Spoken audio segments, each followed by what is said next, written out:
going on, Jerome's? So it seems like every single year, every single offseason, the last couple, well, probably for the past 10 years, it's been fixing the offensive line, fix the O-line, fix the O-line. And notably, the last couple off seasons has been it's time to move on from center Garrett Bradbury. But he's been around for 6 seasons, and now it is finally time for the Vikings to move on for a myriad of reasons. Now, I was hopeful.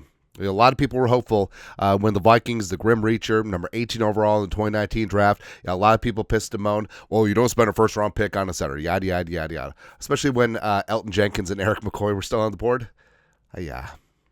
But even though Bradbury was undersized, smallish, absolute physical freak, the Grim Reacher did some great things at NC State. Go Pack. And you're thinking, okay, the undersized center motif has worked out before. John Sullivan from Notre Dame worked out for the Vikings for a myriad of years. Jason Kelsey was literally 280 pounds when he came out of Cincinnati for the Eagles. It's like, okay, why can't it work for us? And also, guys like Tyler Linderbaum later on coming out of Iowa, obviously doing pretty damn good for the Ravens. But Bradbury, it just hasn't worked out. And it really is the definition of insanity, where ever since Bradbury's rookie deal, it's just like you're smashing your head against the wall and you're thinking, okay, this time will be different. This time it'll change. But no, he's just bothered by Akeem Hicks. He's got nightmares all over the place. I wish Akeem Hicks was still playing. He was good. Respect that, man. And every single offseason, it's like Bradbury's put on good weight. Oh, he's been on the Brian O'Neill 6,000 calories a day. Oh, here we go. He's going to have an anchor and base, and he won't be pushed around into the quarterback's lap by nose tackles anymore. And then it's just like, every single year, it's kind of the same thing, even though switching things up, going all prison Mike, it didn't work, right? So it is finally time to move on, because he has been PFF's lowest graded pass protection center in 4 out of 6 seasons he's been in the league, which is not good. It's no bueno. Also, I know that it seems like he has improved this year, and he probably has, right? But it just seems like every single time there's quick interior pressure, it's on Bradbury. And I don't know if you blame the guards, if you blame Brandel or Ed Ingram or Reisner, or if it is Bradbury, or if it's part and parcel, everybody up front in the middle. But 37 pressures allowed this year in the 2024 regular season. That is the most for a center this year.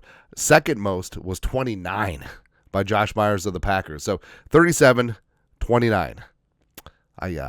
He is going to be on the wrong side of 30 next season as well. Turns 30 in June. Does have a history of back problems, which was interesting because after the 2022 season, so the Vikings declined his 5th-year option, but they signed him to a 3-year contract extension, even though the back issue caused him to miss time in 2022 as well as 2023. So now you have a smallish center who doesn't have an anchor, who gives up a ton of pressures, who's going to be past 30, and also has back issues. But just like, we're going to hold on for one more day. Anchor and pass protection has always been an issue. Plus, Bradbury, respect. Like, overall, like, he is pretty solid in calling line protections, but the way that things went down the last 2 games, now, like, Darnold does not get a pass, Kevin O'Connell doesn't get a pass, the offensive line doesn't get a pass, and also Bradbury should not get a pass either. Getting Darnold sacked 9 times, nah. Also, the run game, even though Bradbury has been a solid run blocking center, the run game has just been inept the last 3 seasons. Doesn't matter if it's Aaron Jones, doesn't matter if it's Madison, doesn't matter if it's Dalvin Cook. The Vikings last 3 years, starting in 2022, have ranked 26th, 24th, and 26th in terms of yards per carry, which again is not great if you're in the bottom 5th of the league in terms of getting things done on the ground. Also,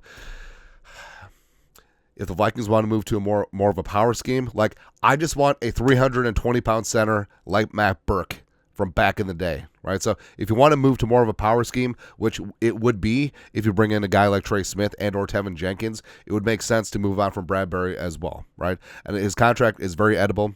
He's due a $4.9 million base in 2025. None of that is guaranteed. The Vikings could cut him before June 1st and save $3.622 million. $2.442 million of that dead cap would be the prorated signing bonus coming home to roost. Post June 1st, there'll be even more savings, but who knows? But I do think that if the Vikings want to be serious about things and they really want to plant the flag that, hey, we're going to be serious about the interior offensive line, Bradbury's got to go. And potential replacements, In-house, there's not really a ton that you get excited about because most of them are still in the mold of that undersized outside zone scheme. Center Jurgens from Wake Forest do have a little bit of hope, but also some of his play in preseason and training camp. Yeah. You got Dan Feeney, who's a free agent, but he's more of a swing veteran backup. Great hair, though, by the way. Blake Brandel, hey, he didn't work out at tackle. He didn't work out at guard, but he's under contract, so why not try center? Just like keep moving him in until we find some zone of competence. Free agents, Ryan Kelly from the Colts would make a ton of sense. Even though he is a little bit older, he's going to be 32 next year, but in terms of a true blue power center leader in the middle, he would be that guy. Then you got two centers that, again, are from the smallish outside zone mold. You got Nick Harris, who I love coming out of Washington, formerly of the Browns, as well as the Seahawks. You got Drew Dahlman of the Falcons. So you could go down that route in the draft.